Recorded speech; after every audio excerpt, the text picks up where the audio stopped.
3 minutes ago, your biggest problem was deciding which streaming service to overpay for. Now, the grid just flatlined. The streetlights are dead. And that screaming you hear outside isn't a party. It's the sound of the food chain resetting itself. Congratulations. You finally got the zombie apocalypse you fantasized about. You've watched The Walking Dead, you've played Left 4 Dead, you have a katana you bought at a mall kiosk, you plan to head to the Winchester and wait for this to blow over. Here's the uncomfortable truth. You are going to die. And you aren't going to die fighting a horde of the undead in a blaze of glory. You're going to die because your plan is a suicide note written in bad Hollywood script writing.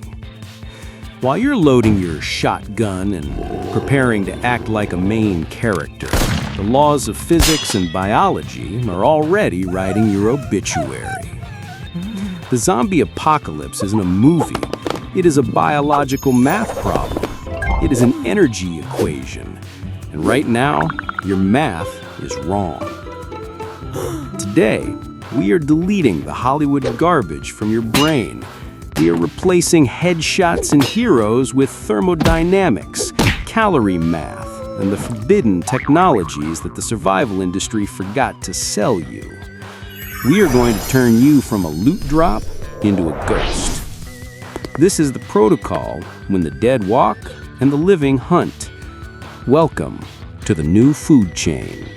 First, let's kill the myth that kills you. You think you're fighting monsters. You're not. You're fighting energy systems.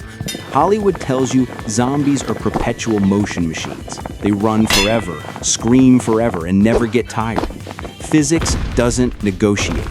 The first law of thermodynamics states that energy cannot be created or destroyed, only transferred.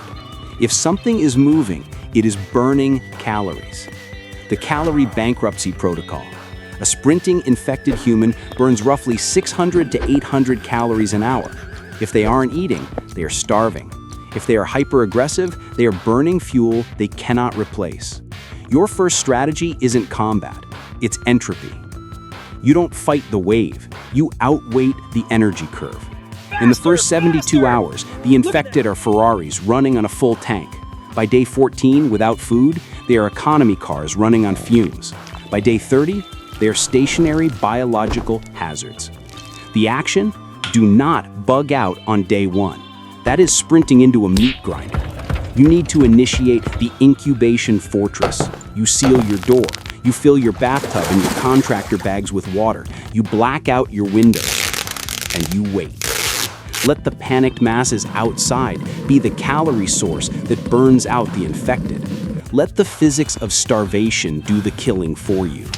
Now, let's address the noisy elephant in the room. You want to use your gun. It makes you feel powerful. The acoustic suicide. A gunshot generates 140 to 190 decibels. In a silent, grid-down city, that sound travels for miles. Zombies hunt by sound. Other desperate survivors hunt by sound. When you pull that trigger, you are ringing a dinner bell that says, I have resources and I am right here. Furthermore, consider the kinetic energy trap. You shoot a zombie, blood spatters. In a biological collapse, that blood is a level 4 biohazard. If a microdroplet gets in your eye or an open cut, you're dead. You didn't win the fight, you just delayed the infection.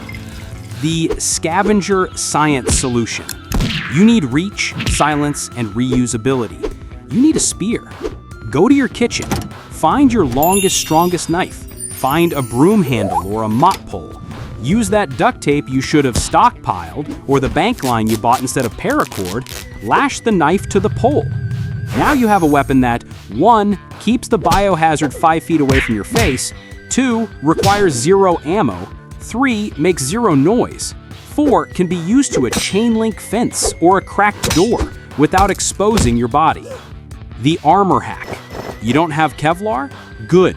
Kevlar is for bullets. You need bite protection. Go to your recycling bin. Get those glossy magazines or thick catalogs. Wrap them around your forearms and shins. Secure them with duct tape. This is poor man's plate mail. Human teeth cannot penetrate 50 pages of compressed glossy paper. It's effective, it's light, and it's free. While everyone else is looting gun stores, you're going to be smarter. You're going to look for the blacklist technologies, the stuff that works when the grid is dead forever. 1. The shadow grid, Meshtastic. The cell towers are dead. Your smartphone is a brick, but you need to know where the herds are moving. You need Meshtastic. This is a decentralized, off-grid communication network using cheap LoRa radios. It doesn't use cell towers. It uses a mesh of devices creating their own web. You can track the movement of the horde, coordinate with your scout team, and send encrypted text messages without a service plan. It's the survivor's internet, and the zombies can't shut it down. 2. The immortal battery, nickel-iron.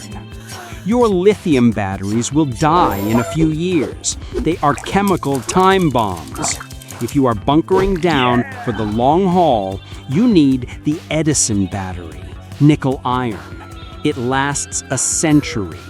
You can abuse it, freeze it, drain it to zero, and it wakes right back up. While your neighbors are sitting in the dark because their AGM battery sulfated, you'll be running silent LED lights and charging your radios. 3. The Scavenger's Almanac, the paper backup. The internet is gone. Wikipedia is ash. If you don't have it printed, you don't know it. You need a physical library, medical manuals, where there is no doctor, local maps, and chemistry textbooks.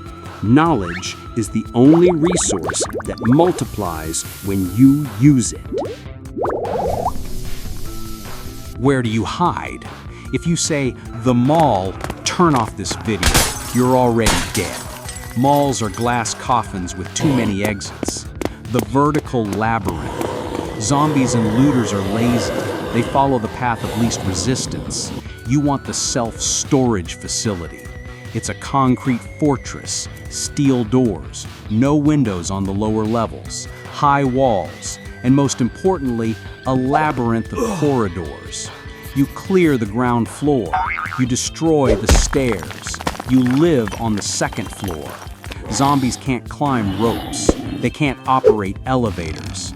By removing the stairs, you become mathematically unreachable. The Forbidden Sanctuary. Want a better spot? Find a title company or a corporate record archive. Why? Because they have document vaults. These are reinforced concrete rooms with fire-rated steel doors designed to survive an inferno. They are climate-controlled, secure, and absolutely invisible to looters.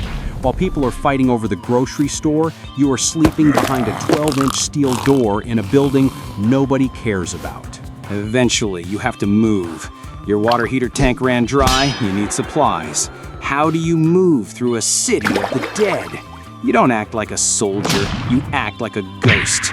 This is the gray man theory applied to the apocalypse. The vampire protocol. The dead might be restless, but they still rely on sensory input. Most survivors move during the day. That's a mistake. You move during the vampire window, 3 a.m. to 4 a.m. It is the darkest hour. The biological circadian rhythms of the living are at their lowest. Even the infected, if they retain any biological function, will be sluggish due to the temperature drop. Scent camouflage. Zombies smell life. Sweat, soap, pheromones. You need to smell like the background. Stop showering with Irish Spring. In fact, stop showering. But if you need to move close to them, you use distraction scent, ammonia, rotting organic matter. Mask your biological signature. Social engineering the horde. Here is the dark truth. The zombies are a weapon. If a hostile group of survivors is hunting you, you don't fight them, you lead the dead to them. You use noise traps, firecrackers, a wind-up alarm clock to pull the herd toward your enemy. You weaponize the environment. You let the human calculus do the work. Let the raiders waste their ammo on the zombies while you slip away in the chaos. We haven't talked about the scariest thing out there. It's not the biting corpses. It's the neighbor who knows you have food. The trust calculus. In a collapse, good people do not exist. There are only desperate people. When a stranger approaches your perimeter, you do not let them in. You execute the apocalypse job interview. 1. Observe covertly. Are they alone? Are they healthy? Are they armed? 2. Interrogate. Where did they come from? When did they last eat? A starving person is irrational and dangerous. 3. The quarantine. If you help them, they stay in a secondary location for 14 days, no exceptions. They could be carrying the bite, the virus, or just bad intentions. The unspoken rule. You will have to leave people behind. You will have to refuse water to a begging family because giving it up means your own child dies. Give us the water. This isn't cruelty. We are so thirsty. It is the Don't brutal leave us. arithmetic of survival. If you cannot make that choice, you are already a casualty. So here we are. The power is out. The screaming has stopped, which means the amateur hour is over, and the real predators are hunting. You have a choice. You can keep pretending this is a movie. You can grab your bug-out bag that's too heavy, run to the woods, and become calories for the first thing that finds you. Or you can embrace the brutal math. You can seal your fortress. You can wait out the energy curve. You can use the silence, the physics, and the forbidden tech to become something the apocalypse can't digest. The sun is setting. The hungry ones are coming out. Are you a survivor, or are you just a walking meal waiting to be served? Make your choice, and make it fast.